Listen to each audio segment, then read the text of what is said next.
कठिनाइयों में शांत रहना वास्तव में शांति है। एक राजा था जिसे चित्रकला से बहुत प्रेम था। एक बार उसने घोषणा की कि जो कोई भी चित्रकार उसे एक ऐसा चित्र बना कर देगा जो शांति को दर्शाता हो, तो वह उसे मुंह मांगा पुरस्कार देगा। निर्णय वाले दिन एक से बढ़कर एक चित्रकार पुरस्कार जीतने की लालसा से अपने अपने चित्र लेकर राजा के महल पहुंचे।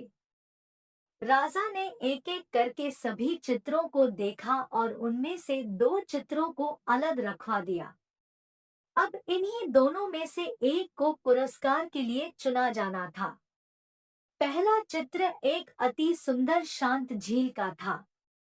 उस झील का पानी इतना स्वच्छ था कि उसके अंदर की सतह तक दिखाई दे रही थी और उसके आसपास विद्यमान हिमखंडों की छवि उस पर ऐसे उभर रही थी मानो कोई दर्पण रखा हो।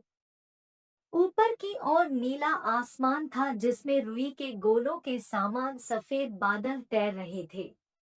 जो कोई भी इस चित्र को देखता उसको यही लगता कि शांति को दर्शाने के लिए इससे अच्छा कोई चित्र हो ही नहीं सकता। वास्तव में यही शांति का एकमात्र प्रतीक है। दूसरे चित्र में भी पहाड़ थे, परंतु वे बिल्कुल सूखे, बेजान, वीरान थे और इन पहाड़ों के ऊपर घने गरजते बादल थे जिनमें बिजलियां चमक रही थी। घनघोर वर्षा होने से नदी उफान पर थी, तेज हवाओं से पेड़ हिल रहे थे और पहाड़ी के एक ओर स्थित झरने ने रौद्र रूप धारण कर रखा था। जो कोई भी इस चित्र को देखता यही सोचता कि भला इसका शांति से क्या लेना देना। इसमें तो बस अशांति ही अशांति है। सभी आश्वस्त थे कि पहले चित्र बनाने वाले चित्रकार को ही पुरस्कार मिलेगा।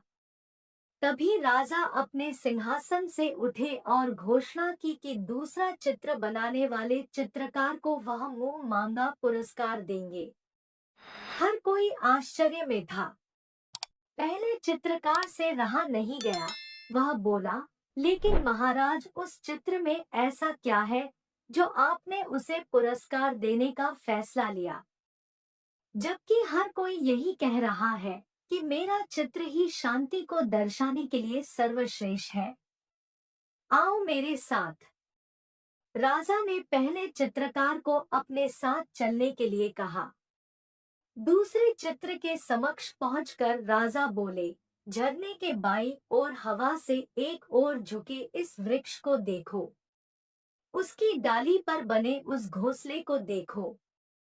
देखो कैसे एक चिड़िया इतनी कोमलता से, इतने शांत भाव व प्रेम पूर्वक अपने बच्चों को भोजन करा रही है।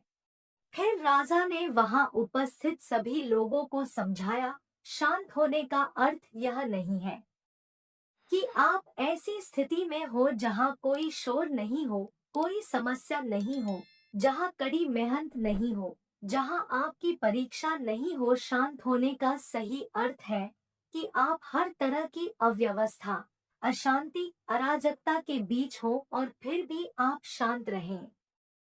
अपने काम पर केंद्रित रहें, अपने लक्ष्य की ओर अग्रसर रहें।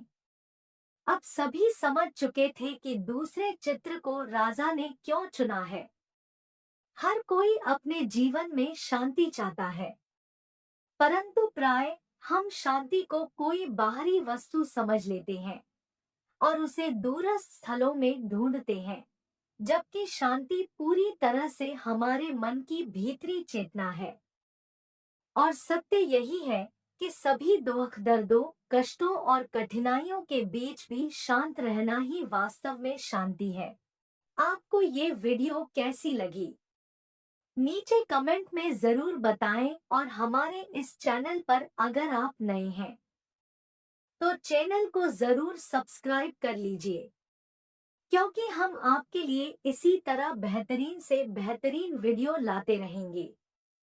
हम मिलेंगे एक नई वीडियो के साथ। धन्यवाद।